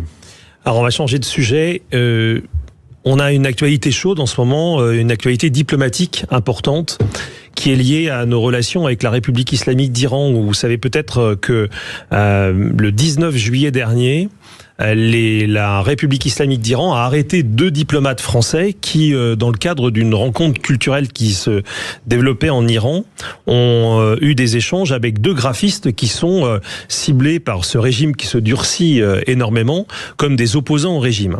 Les 2 diplomates français ont d'abord été arrêtés, puis relâchés, et lorsqu'ils sont partis, comme tout à chacun peut le faire, pour revenir en France, on leur a signifié qu'ils étaient désormais persona non grata, et donc ils ne pouvaient plus remettre le pied en Iran, à l'ambassade d'Iran. Là-dessus, le ministère des Affaires étrangères a réagi. Alors, je trouve ça déjà assez exceptionnel, parce que j'ai souvent dénoncé, notamment à ce micro de Sud Radio, la lenteur, pour pas dire la complaisance du Quai d'Orsay vis-à-vis d'un régime qui a massacré depuis des années, depuis 50 ans en réalité, une partie de son peuple. Et le ministre a déclaré que puisque 2 diplomates français ne pouvaient plus rentrer pour exercer leur mission diplomatique en Iran, alors il allait expulser 2 diplomates iraniens. C'est la déclaration qui a été faite il y a quelques jours, le 18 août. Et la remarque que je souhaitais faire, c'est peut-être de suggérer un nom. puisque nous avons, hélas, à l'ambassade de France, en France, à Paris, de la République islamique d'Iran, un certain nombre de personnages qui sont peu recommandables. J'avais eu la faveur de pouvoir présider à la sortie d'un rapport en octobre dernier, dont on avait d'ailleurs beaucoup parlé dans ce studio, sur l'entrisme en France de la République islamique d'Iran. Et avec les experts qui m'accompagnaient, nous avions ciblé un personnage en particulier, Ali Reza Khalili, qui est le numéro 2 de l'ambassade depuis 2003. Et en réalité, il a vu défiler les ambassadeurs. C'est lui le véritable patron de la diplomatie iranienne en France. Et cet homme qui est agréé par les gardiens de la Révolution, la frange qui désormais tient tous les pouvoirs depuis la guerre avec les États-Unis en Iran, cet homme est l'agent d'influence numéro 1 de la République islamique d'Iran en France. Il a tous les contacts avec des milieux universitaires, des milieux culturels, des milieux politiques français, et l'on sait à quel point son jeu d'influence est particulièrement performant. Voilà des années que la République française le sait, voilà des années qu'elle décide de ne pas réagir, qu'elle décide de laisser cet individu tisser sa toile. Or aujourd'hui, la vraie difficulté que nous avons, c'est que le raidissement du régime après la guerre, désormais dans la main des plus durs en Iran, qui continuent d'ailleurs la répression. Nous avions eu 30 000 morts estimés au mois de janvier, et puis des milliers de morts toutes ces dernières années, mais là les choses sont en train de s'accélérer. Et derrière tout ça, plane une ombre, un risque fort, qui est un risque terroriste. Et on le sait, nous l'avions documenté dans ce rapport, et à la ligne près, c'était exactement ce qui est en train de se passer. Donc je pense qu'il serait de bonne aloi, de bonne politique, si la France veut enfin un peu durcir sa position vis-à-vis de la République islamique d'Iran, qu'elle expulse M. Khalili, qui est véritablement le démon qui phagocyte toutes nos relations, qui organise tous les jeux d'influence et qui, hélas, trouve en France trop de relais dans des éléments de langage qui sont dispensés, distillés dans les médias, dans les cours de nos universités, dans le monde culturel, dans une partie du monde culturel parfois. Donc je pense qu'il y a là une action forte à mener. Si la France veut vraiment prendre la tête d'un raidissement des relations diplomatiques avec la République islamique d'Iran, elle a le moyen de le faire en expulsant cet individu. William Tay. Il y a même des gens qui sont payés par l'ambassade pour distiller les éléments du régime. Oui, bien sûr. Ah ouais. Mais certains, hélas, le font même bénévolement, sans être payés. Ouais. Ce qui est encore pire. Allez, Julia Chamuskovic. Oui, moi j'aimerais mettre en évidence que les cancers précoces ont bondi de près de 80% en moins de 30 ans, ce qui signifie qu'en fait les jeunes ont de plus en plus de cancers, notamment le cancer du rein, du côlon, du sein, du pancréas. Donc on estime que cette augmentation touche la strate 15-40 ans, donc c'est assez large, mais en tout cas c'est dramatique, et c'est la revue de Lancet qui place la France du coup en tête des pays les plus victimes de cancer par rapport à la population française. Donc il y a un vrai sujet de catastrophe sanitaire. Il n'est pas normal que le cancer se propage aussi intensément dans notre population. Ça en devient un cancer généralisé pour à peu près tout le monde. Donc il y a une alerte assez forte, et donc de fait il y a une sénatrice qui se bat pour cesser qu'on étudie la notion de l'augmentation des cancers uniquement du point de vue des estimations. Vous excuserez le scientifique que vous êtes avec vos estimations, mais qu'en tout cas, elle aimerait mettre en place un registre des cancers réclamés, ce qui n'existe pas encore, mais qui permettrait de mieux documenter les cancers. Voilà. Effectivement. Et puis d'ailleurs, on a une hôtesse Air France qui vient enfin, je dis enfin parce que c'est le combat de beaucoup de femmes qui le connaissent, d'obtenir le fait que son cancer du sein ait été classé pour la première fois comme une maladie professionnelle. C'est suffisamment surprenant, je trouve, pour le préciser. Ça ouvre la voie probablement à d'autres combats menés par des femmes, mais pas que des femmes. Il y a d'autres pathologies, d'autres cancers qui sont connus aussi par les hommes et qui sont d'origine professionnelle. Donc peut-être qu'on va enfin avancer aussi sur cette question de santé publique. Dans un instant, sur Sud Radio, on va changer de sujet, parce qu'on en a parlé et on s'est dit que la facturation électronique, oui, c'est intéressant, c'est un vrai sujet, mais que curieusement, Mayotte intéresse beaucoup plus nos personnalités politiques. On va s'intéresser de savoir pourquoi. On en parle dans un instant avec Gilles Platret, William Tay et Julia Chamuskovic sur Sud Radio, et avec vous, évidemment, au 0826 300 300. 13h, Anthony Martin Smith. Et puis c'est aussi ça, le direct sur Sud Radio avec vous, mesdames et messieurs, que vous continuez de nous appeler au 0826 300 300, notamment pour la radio libre de tout à l'heure à partir de 12h15. Mais c'est aussi que on adapte nos sujets. Et effectivement, en discutant avec les débatteurs autour de la table, on s'est dit que c'était quand même curieux de voir qu'Édouard Philippe avait précédé Sébastien Lecornu, Premier ministre, allant sur le territoire de Mayotte. Est-ce que Mayotte devient finalement the place to be, la place où il faut absolument être quand on est une personnalité politique en campagne, précédé de la sorte le Premier ministre sur une visite officielle qui était programmée depuis quelque temps.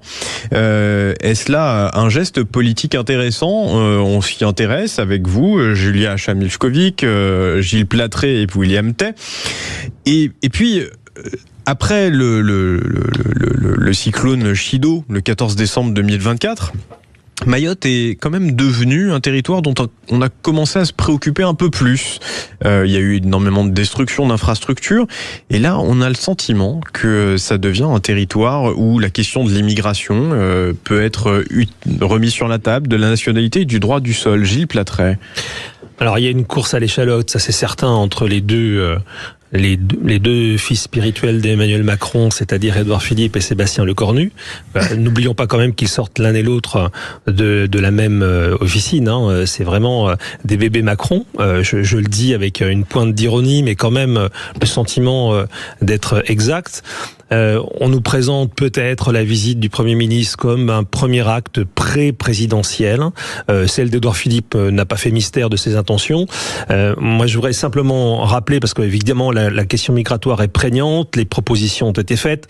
Nous discutions en antenne de leur constitutionnalité, parce que c'est un vrai sujet aujourd'hui, et ça dépasse Mayotte. C'est avons-nous aujourd'hui les moyens constitutionnels de revenir sur les erreurs du passé, notamment en matière de regroupement familial.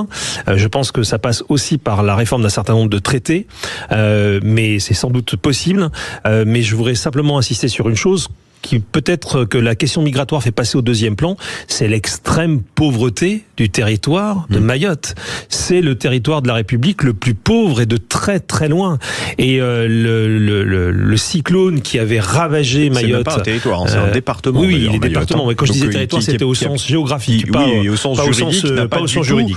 C'est la même application. Vous avez totalement raison, c'est un département français. De le rappeler, c'est-à-dire que Mayotte, c'est quand même l'équivalent de l'Aude, des Alpes-Maritimes, de l'Oise, etc., ou de Paris. C'est-à-dire que normalement, théoriquement, sur le papier, ils ont exactement les mêmes droits que n'importe quel Sauf département. que, en l'occurrence, et c'est ce sur quoi je voulais particulièrement insister avant peut-être qu'on développe les aspects plus politiques, mais l'île n'est pas reconstruite depuis le passage du cyclone en 2024, et aujourd'hui, vous avez des besoins élémentaires qui ne sont pas satisfaits. Donc je ne sais pas, parce que c'est ce qui m'intéresse, Édouard Philippe est en tournée électorale. Le Premier ministre peut venir avec quelques propositions concrètes. Et je pense que c'est d'abord ça, et indépendamment du jeu politicien, qui m'intéresse peu. Mais qu'est-ce que le Premier ministre vient annoncer? Est-ce que enfin on va reconstruire ce département qui est dans des abysses de pauvreté qui doit faire honte à la République française? Parce que, vous l'avez rappelé, son statut est normalisé par rapport à la plupart des territoires français puisqu'il est départementalisé. Pour autant, il n'est pas aujourd'hui, et de loin s'en faut, à l'état et au niveau de développement de nos autres départements. Mais la question qu'on peut se poser, Gilles Platré, William Tay, Julia Chamilskovic, c'est un département, pour être parfaitement rigoureux, qui se trouve dans l'archipel des Comores, au large de Madagascar et du Mozambique, dans l'océan Indien, pour vraiment le situer sur une carte. C'est quand même aujourd'hui devenu davantage un endroit où l'on va pour parler immigration, de nationalité et droit du sol, davantage que du sort des habitants de cette île. On est d'accord. C'est là où c'est malheureux. Oui, mais Julia Chamilskovic. Vous avez parfaitement raison, c'est là où c'est malheureux. Effectivement, la question de l'immigration est un sujet qu'il faut traiter. Oui. D'ailleurs, si on analyse que du point de vue politique, c'est facile de venir parler d'immigration à Mayotte et de ne pas se prononcer sur l'immigration de manière face aux vagues d'immigration des Comores. Notamment, mais c'est quand même un constat qui est partagé et qui a effectivement des conséquences sur aussi le quotidien de ceux qui habitent à Mayotte. Donc c'est un peu facile de venir parler, d'essayer de venir sur un territoire qui vote massivement Rassemblement National. Est-ce que c'est une faute politique? Non, je dis pas que c'est une faute politique, je dis que c'est facile. C'est pas pareil. Et d'effectivement de ne quasiment pas se prononcer sur le quotidien concret de ces personnes-là qui vivent dans des conditions catastrophiques. Enfin, il faut quand même rappeler qu'il n'y a pas assez d'écoles, donc en fait les enfants sont obligés de faire un roulement. Il y a une partie des enfants qui vont à l'école le matin, l'autre l'après-midi. Enfin, on est sur un territoire français quand même, on est sur un département français. Ça devrait tous nous indigner. Et qui plus est, nous vivant sur la métropole avec tous nos avantages et toute notre luxure, si on peut parler comme ça quand on voit les conditions de vie qu'ils ont. Donc, je pense que la visite de Sébastien Lecornu apportera plus de clarté sur comment améliorer justement le quotidien de ces personnes-là versus parler uniquement d'immigration qui ne résoudra pas finalement les problématiques sur Mayotte. William Tay. Moi je pense déjà, premier point, c'est que les gens aiment bien critiquer Édouard Philippe, ils disent que c'est un fantomas ou je sais pas quoi et qu'il a pas d'électeurs, mais malgré tout quand on vous résume la situation, il est quand même en tête des intentions de vote au sein du bloc central, il est celui qui bénéficie du plus de ralliements et en plus on disait qu'il savait pas faire campagne et visiblement il arrive en tout cas à mettre un sujet sur la table sinon on n'aurait pas parlé de Mayotte. Et deuxièmement, peut-être que sa venue va permettre à Sébastien Lecornu effectivement de débloquer ce qui devait être débloqué, parce qu'il faut le rappeler, lorsque François Bayrou a été Premier ministre, le Parlement a voté une loi d'exception pour reconstruire Mayotte, ce qui n'a toujours pas été appliqué. Oui, mais William Tay, vous n'êtes pas naïf. On va y arriver. On va arriver sur le sujet. Maintenant, le point, lorsqu'il est évoqué la vie quotidienne des gens, la ville... Le département de Mayotte, environ recensement officiel, on a 320 000 habitants, dont la moitié est étrangère. Ça veut dire que quasiment tout parce qu'un département, c'est ça en fait, ça donne des aides sociales. Donc quasiment tout le budget du département part dans les aides sociales. Donc si vous n'arrivez pas à résoudre le problème de l'immigration, vous avez plus de budget sur le reste de l'île. Et c'est pour ça que l'ensemble des politiques veulent résoudre le problème migratoire à Mayotte. Tant qu'on n'arrivera pas à résoudre la crise migratoire à Mayotte... Vous n'êtes pas naïf, ils veulent pas régler le problème migratoire sur l'île. Ils veulent ramener la question de l'immigration pour aller probablement tirer sur les terres de l'extrême droite à l'échelle nationale. Si on parle uniquement de Mayotte... Je vais y arriver. Si on parle uniquement de Mayotte, si vous n'arrivez pas à résoudre l'immigration, vous n'avez aucune chance de résoudre le quotidien des gens. Qu'est-ce que c'est que le quotidien des gens ? Premièrement, c'est la question de la disponibilité de l'aide sociale. Et l'aide sociale est éparpillée parfois pour des gens qui ne sont pas de nationalité française parce que la France, grâce à sa générosité, aide des gens qui sont étrangers. Deuxième point, vous avez un problème d'infrastructure et de logement et d'école. Or, les logements, je ne veux pas vous l'apprendre, si vous avez plus de gens sur l'île, forcément vous avez moins de logements. Donc si vous n'avez pas résolu le problème de l'immigration, vous aurez toujours un problème de logement. Sur la question des services publics, les services publics sont offerts à l'ensemble des gens qui sont mineurs. Donc forcément, vous avez des gens qui sont mineurs qui utilisent les services publics et donc qui mettent à mal le service public de Mayotte. Donc tant que vous n'arrivez pas à résoudre le problème de l'immigration à Mayotte, vous avez aucune chance. Et ensuite après sur les questions politiques, vous pouvez pas le résumer qu'à ça. Vous n'avez aucune chance si vous affectez pas les mêmes ressources que vous le feriez sur un autre département, sachant que c'est un département outre-marin. Mais quand on regarde sur la question des ressources, Mayotte a bénéficié de plusieurs aides. Le problème qu'a Mayotte, c'est que le problème est profond et structurel. C'est qu'en fait vous déversez des aides vers un département vers qui a des problèmes. Et tant que vous n'arrivez pas à régler le problème structurel, c'est un peu comme le même sujet en France, vous pouvez verser autant d'aides que vous voulez, c'est compliqué. Donc moi je pense qu'avant de verser, en parallèle de verser des aides à Mayotte, il faut régler le problème migratoire. Et je pense que Édouard Philippe a réussi à aller sur un sujet qui est courageux, parce que c'est-à-dire que Mayotte est à l'avant-garde de la crise migratoire. Julia Chamilkovic, visiblement. Oui, mais on va y arriver. Le terme de courageux, je crois. Mais si on parle du problème migratoire à Mayotte, la crise migratoire n'est pas derrière nous, elle est devant nous, en raison des questions démographiques avec l'Afrique et le Moyen-Orient, en raison des problèmes de dérèglement climatique, en raison des différences économiques, on aura de plus en plus de vagues migration sur le continent européen. Donc si la Mayotte est une phase test, est à l'avant-garde, si on n'arriverait pas à résoudre la crise à Mayotte, c'est-à-dire qu'on n'arrivera pas à résoudre la crise migratoire sur le continent européen. C'est une instrumentalisation d'aller à Mayotte comme ça. Oui, mais il ne faut pas le voir négativement. Mais non, mais c'est pas... Je me fais une contradiction. Instrumentalisation. Je dirais que dans... Vous êtes tous les trois quand même assez complaisants là-dessus. On a le temps, on a le temps. Non, moi je parlerai pas d'instrumentalisation, je dirais juste que c'est facile. Et je vais quand même souligner, vous citez, vous semblez être très sympathique à l'égard d'Édouard Philippe, qui semble être très sympathique. Non, mais ce qu'il fait sur Mayotte, moi je trouve ça bien. Non, alors moi c'est vrai que j'étais surprise qu'il aille sur un territoire qui est plutôt favorable au Rassemblement National, d'autant plus que c'est quand même une personne qui revendiquait... Tout le monde disait qu'il était mou, etc.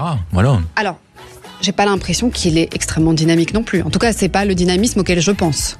C'est couper des bâtons de sucre, ça suffit pas. Nous, on a travaillé sur les questions migratoires, ce qu'il propose est bien.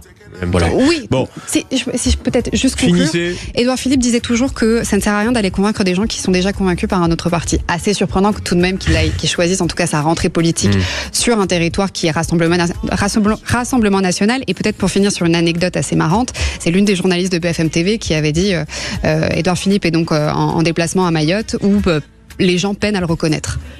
ça veut dire quand même quelque chose. Oui, mais là-bas, hormis Mélenchon et Le Pen, ils reconnaissent très peu de gens. Mais c'est que pour moi, il y a une défaillance qui a 10 ans. Oui, mais moi je pense que dessus, quand on regarde, moi je suis pas là, notre think tank est spécialisé en politique publique. Non, mais on dirait que votre think tank est quand même plutôt favorable à Édouard Philippe. Nous, on défend des idées, ceux qui prennent les idées qui sont proches des nôtres, on trouve ça bien. Donc si Édouard Philippe veut restreindre le droit d'asile à Mayotte, s'il veut mettre en place des hotspots, ça règle le problème des personnes sur place. Non, je suis vraiment désolé, maintenant il faut qu'on y aille. Oui, mais il faudra traiter le côté constitutionnel de ces propositions-là. Merci beaucoup, Julia Milchkovic, je le rappelle, vous êtes conseillère municipale à Kingersheim dans le Haut-Rhin. Vous êtes aussi proche de Xavier Bertrand. William Tay, vous êtes président fondateur du think tank Le Millénaire, qui est gaulliste par ailleurs. Et puis vous, Gilles Platré, maire de Chalon-sur-Saône, merci infiniment à tous les trois d'être venus. Merci. C'est très intéressant ce qu'on a fait ensemble, notamment le mois président. J'aime beaucoup cette rubrique. On va voir si on la reconduit. Vous nous dites sur les réseaux sociaux de Sud Radio et au 0826 300 300. Si vous aimez, dans un instant, Clément Barguin va me rejoindre. On va notamment parler des abonnements, ceux que nous avons et dont nous ne servons plus ou pas, avec une économie qu'on pourrait faire en moyenne de 81 € par mois. Le directeur des Furets.com sera mon invité dans un instant. Et puis Arthur Delaporte, député Parti Socialiste du Calvados, sera aussi notre invité dans notre face-à-face de 12h40. À tout de suite sur Sud Radio. Sud Radio.